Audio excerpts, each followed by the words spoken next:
Blessings, a community of wives and spouses.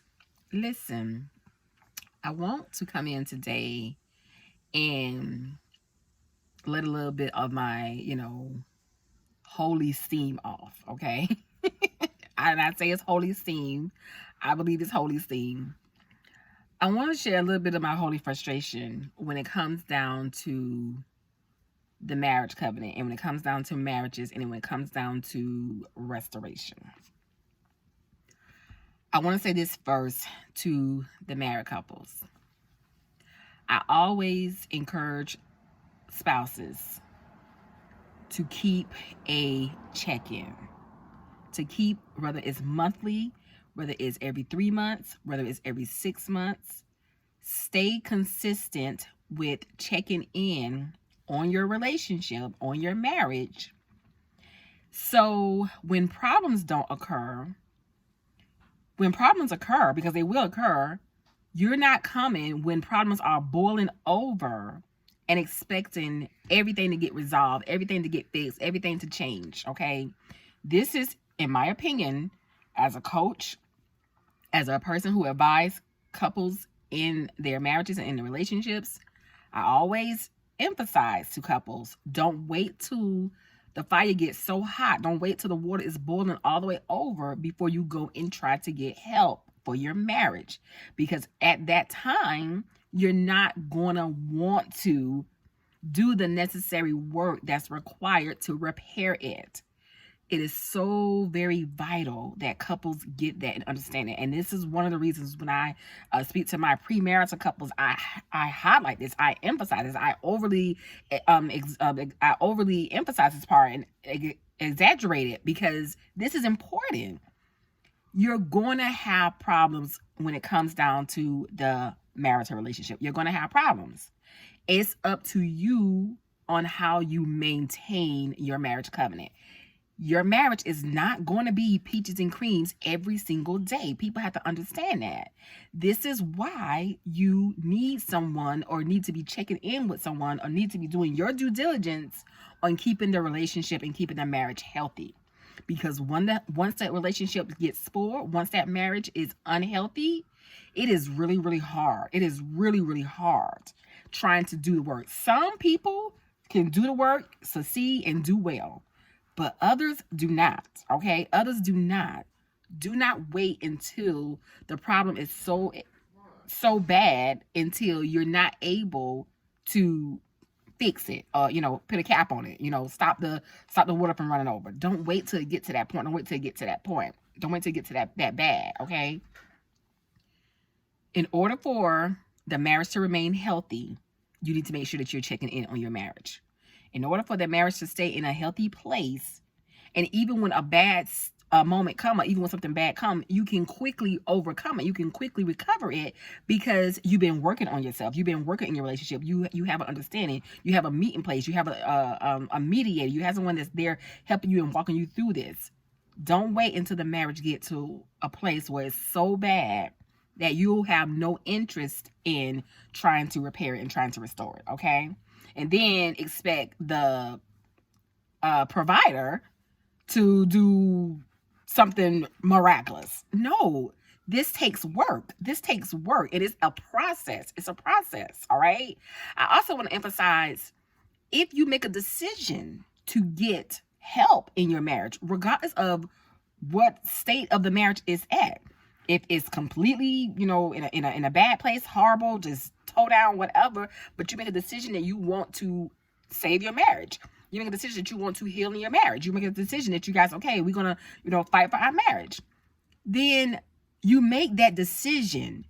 Be prepared and ready for the challenges that may come ahead. Be ready to face the challenges that you may have to face.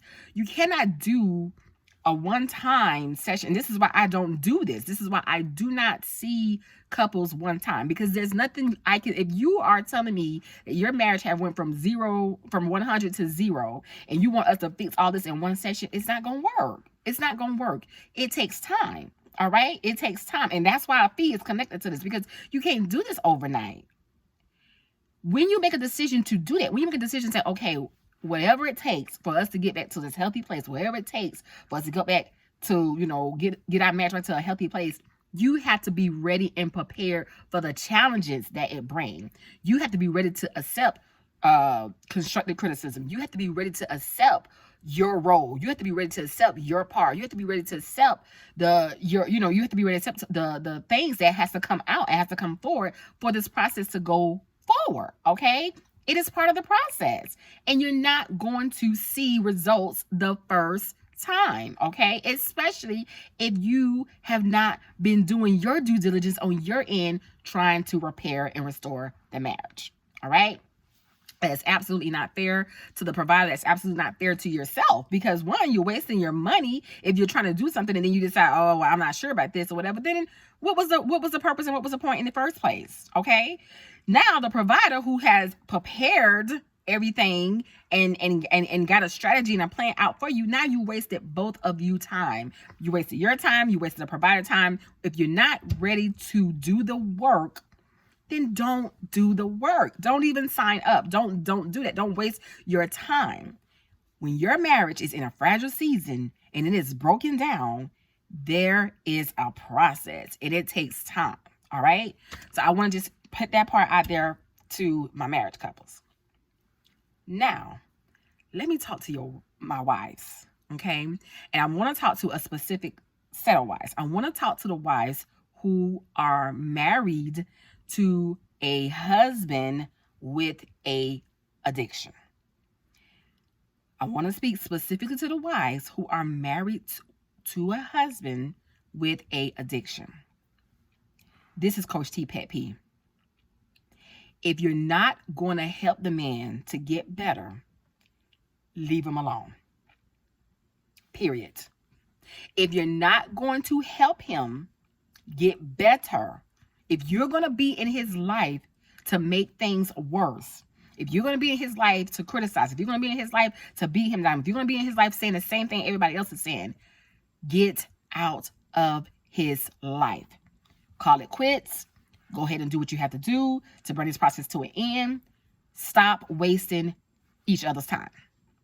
Because when you are married to an addict, when you are married to somebody who has some type of mental condition, a person who is addicted to alcohols and drugs, if you're married to this type of person, you have to understand at the door, there is nothing easy about that process. And you have two choices. You only have two choices. There's no in between. You have two choices. You either make a decision at the beginning that I'm going to do what I have to do by all means necessary, or you call it quits. That's it. That's it.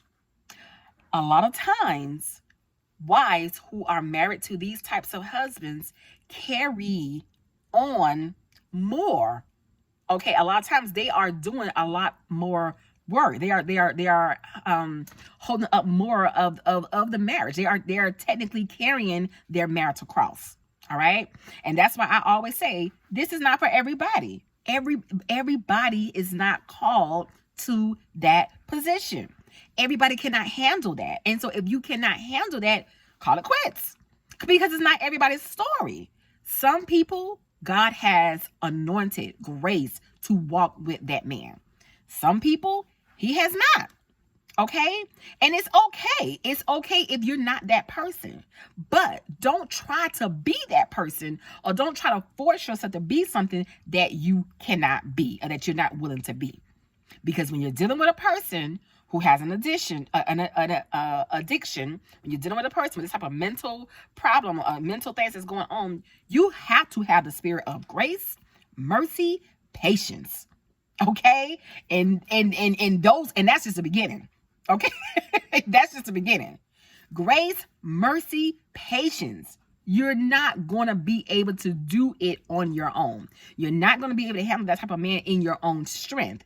And you're not going to be able to get the things that you necessarily want in the beginning from this man until God is able to come between and do what he has to do. Listen, that could take years. That can take a long time. If you're not willing to do this type of work, and I emphasize, it is not for everybody. I don't recommend it for every wife. You have to know that God has called you to this role. You have to know that God has given you the okay to do this. You have to know that this is what you're supposed to do. I'm supposed to carry my marital cross, because that is what is taking place when you make a decision to stay in that marriage married to an addict. You are literally carrying your marital cross. And if you think anything differently than that, you are mistaken. You are fooling yourself. You're going to have some good days, but you're going to have a whole lot of bad days. You're going to have some up days, but you're going to have a whole lot of down days. You're going to have some in-between days where you're not sure, where you're not certain about a thing. But you have to understand, if God has given you the go to stay in this type of marriage, okay? You have to understand he's going to give you what you need to get through. If you find yourself, oh, I can't do this, or I can't this, or this ain't gonna work, or this and that, then you might need to go back to God and ask him, is this what you're supposed to be doing? Because if it's not what you're supposed to be doing, stop wasting your time and get out of that man's life. And the reason why I said get out of his life is because you being there, beat him down and dragging him down and criticizing him and saying all these things to him is making his condition and making him worse. So you staying, knowing that you cannot handle his stuff, is making him worse. Get out of his life. Leave him alone. If you cannot handle that type of assignment, leave. The best thing for you to do is leave. The best thing for you to do is to get out of that relationship. The best thing for you to do is come to a close with that marriage, because it is not for everyone. And that's why one of the reasons when I come on my page, I make it very, very, very clear what type of coach I am. And if you have not heard from God, if God has not told you to stand for your marriage, when you are dealing with an addict, an adulteress, an abandoner, if God has not told you to stand for that, you need to get out. You need to get out. It doesn't make you weak. It doesn't make you less than. It doesn't make you any of those things. It's just saying this is not your assignment. This is not your calling. Get out of that man's life, because you're going to make his situation and you're going to make him worse off than he was. He could start off one way and can probably really be rehabilitating, getting better, getting stronger, and then woof, he have a bad day and just throw everything all off. That does not give you the right at that time to destroy him, to throw him under the bus, to say all these types of things. That's why you have a wife coach or someone who has walked through this journey to help you on those days. Stop beating this man down. I hate that. I hate it. It is a pet peeve of mine. I hate it. Okay. I hate it because I know how I did in my own marriage, and I know the damage that it caused. Okay. I know the things that came forth out of that. I seen it. As a child. I hate it. If you're not going to stay in that marriage to help that man, if you're not going to stay in that marriage to make things better, get out of his way, because you are making things work. This man has to trust you. He has to be able to trust you. And if he does not trust you, if he cannot feel secure in saying, I know she has my back, get out of his life, because you're making his condition worse. He's already an addict. He's already dealing with stuff. He needs someone who is going to be compassionate. He needs someone who's going to be patient. He needs someone who's going to be understanding. He is going to need someone to do those things. Is it an excuse for him to do whatever he wants? Absolutely not. It is not an excuse. And you're not held accountable for the stuff that he does and the choices that he makes. But you have to get to a place what works for you. You have to get yourself in a place. You have to learn this person. You have to observe this person. You have to see what works and don't work. You have to recognize when triggers come on. It's work. It's work. And a lot of wives don't have the patience to do this type of work. So if you do not have the patience to do this type of work, please stop wasting your time. Please get out of that man's life and making his situation worse. Do not do that. Do not do that. Get away. All right. And so I just wanted to come on here and just real fast and just share that. That was just a little something on my mind, especially after coming from church today. The man was talking about, us praying for our families and making sure that, we're not just throwing them in the trash because of, their situation and condition. Like, don't stop praying for them. Don't give up on your family members. And for me, that's why I am so driven about what I do as a coach. For me, I'm so driven about people in their salvation, making sure that these husbands are getting what they need, because it's important. It is important. If you're not there to help him, get out of his way. If you are tired of praying, you're tired of doing the work, you're tired of doing these things, get out of the way. Get out of the way. Get out of the way. Otherwise, do your due diligence. Pray for your husband. Pray for his salvation. Even if it means you're not getting what you want, you have to draw your strength from the Lord. All right? I hope that has been a blessing to you. I hope it blessed someone and touched someone and give more of an understanding to someone. All right? Have a blessed and happy Sunday. Blessings.